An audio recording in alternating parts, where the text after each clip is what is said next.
drink, a cup of tea, anything? Would you like anything? I'll have a hot drink, please. Tea or coffee? I'll have a tea.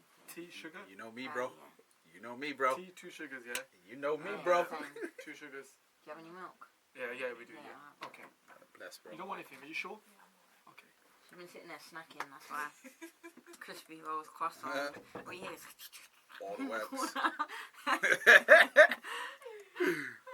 No, she's reaching for her bag again. Testing. Mic 1, 2.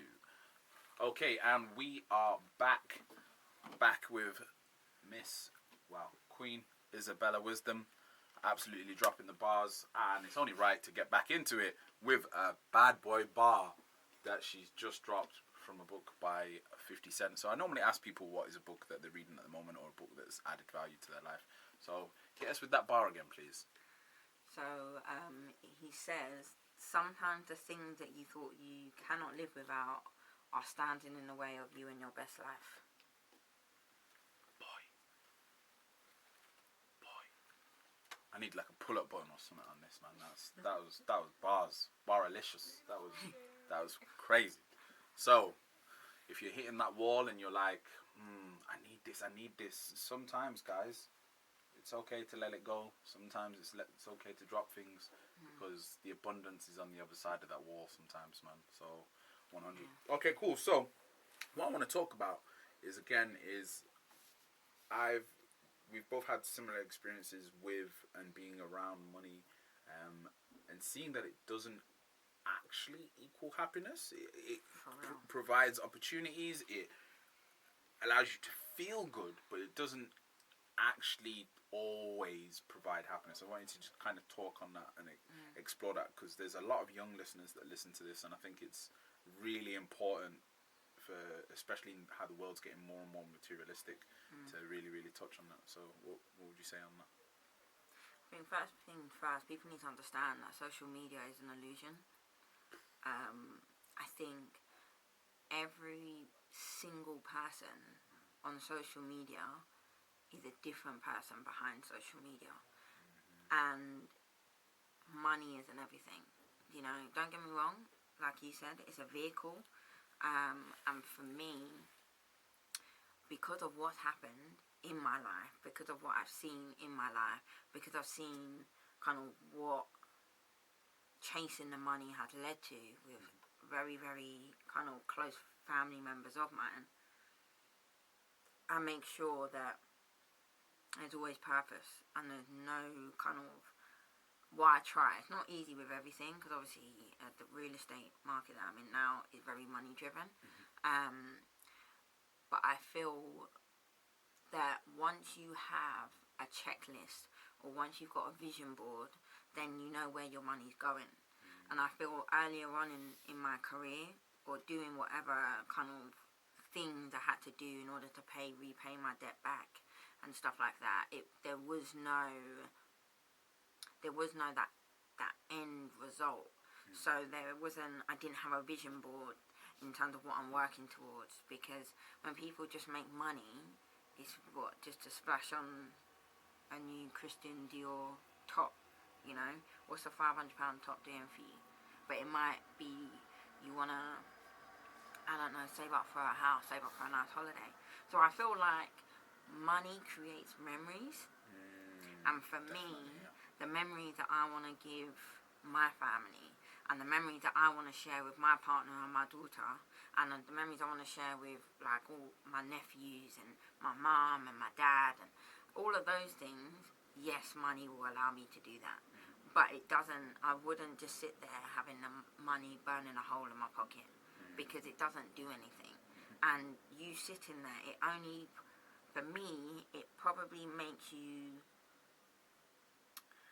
more, I wouldn't say, it doesn't even make you hungry, it just makes you more, not paranoid, but it's very much along the lines of, I've made 5,000, I need to make 10. I've made 10, I need to make 20. And it's just like... There's a Bob Marley bar about that, isn't it? Oh, I don't really know. If you spend your life chasing money, it will never end, because money has numbers, something like that. Yeah, money has numbers and money. Yeah, I think for me, as soon as you start chasing money, you're going to continue running, because you're always chasing the Queen's head, and the money's always running. The money's always running. And let me tell you, people need to understand that money is not running out. So, whilst you are hard on yourself to make money and to make it out of the hood and to make it out of this and to not live a certain lifestyle, and don't put so much pressure on yourself. I think people need to be as hungry for I don't even know if that's a word, purposeful money. I don't even know if purposeful is a word. I think it is. I get what you mean. Yeah, so I feel like you making a quick buck to you making money and then knowing that how you've made money has helped another person. It's different. Right? So I feel like there's a lot of things going on in the world now where people are winning from other people's losses. And let me tell you, karma is one big roundabout, boomerang, whatever you want to call it. Because if you make wins off of someone else's losses, you're about to lose and someone else is going to win.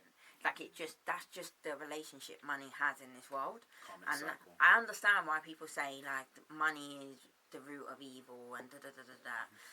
But it's not that, it's your mindset towards money. And I think that it comes to the education you give yourself, the personal development, the books that you listen or read, is key. Yeah. You cannot be a money maker. You cannot, like, for me, I know deep down I've got a heart of a hustler. So you can make something out of nothing. You can sell sand to a beach. Do you know what I mean? It's not literally there's just some people that are like that. Yeah. But you become more purposeful with it. Like I said, you become, okay, Bigger. do I really need to do that for money? No, I don't. Is it really going to help me X, Y, Z? Is that going to help me? I mean, right now, we, myself and my partner, at the end of last year, we set ourselves intentions. So not resolutions. Because I feel like resolutions is too much of a big word. Okay. More of intention, that this is what I intend to do. Okay, And then it's not so, there's not I like so that much vibe. pressure around take it. that. You know? Like, you know when people say, I want to lose 3 stone. Yeah. But is that your intention? That if you lose 2 stone, like you're kind of halfway there, you know? Yeah. So I and then feel, it causes disappointment as well. Yeah. The intention And it's like, is oh, always I there. tried. You know, I done something, or rather than sitting there like, oh my God, I didn't achieve this, and just battering yourself into a corner, you know? But so we done our list of intentions, and I mean, for us, it's a lot of obviously an additional couple streams of income, and saving up for a house. So, like in terms of for us to live in rather than development, what I normally do. So for us now, when we see a business idea and we're working its profit margin, or we're working its sustainability of the actual idea, is it going to make sense? Is it COVID proof? Because that's what it is all about. Is it really going to make money in this? If we are on lockdown for the next 5 years, is this idea going to make money? Right? That's a good point. And if it's no, or it's not going to contribute massively to a new house, I don't want to hear it. Whereas people nowadays are like, oh yeah, it won't help me with the house, but it will help me get a pair of Versace trainers, or it will help me get a Gucci bag, or it will help me get a flight to Dubai. You know, like these things aren't. People need to understand that when you come back, you still got you're faced with reality. You know, and you've got to just constantly be ahead. If money's not allowing you to jump 10 places, don't bother. Yeah, and from my experience, I wanted to see if it's the same for you. My experience of having these things, of having the designer clothes, having the nice car, staying in the nice apartments, having the nice meals, whatever, having the designer watch, whatever, like, it feels amazing. And then 2 or 3 weeks later, you just don't. Yeah. It just doesn't. You just don't have the same buzz or respect for it. You're just like. But I think that's like with anything. That's like our culture. We're so much into. Oh, there's always something better out there. The grass is always greener over there. Oh, there's a new Rolex watch coming out. Oh, there's like you've tried so hard to be into a relationship, but then like someone over there might look a bit better, or you know, like might have, I don't know. So there's always not enough gratitude, Yeah. you know, and like we've spoken many times before, it's not about you acquiring it, it's about you sustaining it, you know. And with money, it's not about how much you make, it's how much you maintain. So if you're going to do something and you only make a certain amount once, is that really worth it? If that money, if it makes you enough money that if everything else fails for 6 months, then yeah, go for it. But if you're just doing it and it could affect your freedom, it can affect a lot of things, it can damage relationship, it can damage business, it can damage anything, don't risk it. Incredible words there.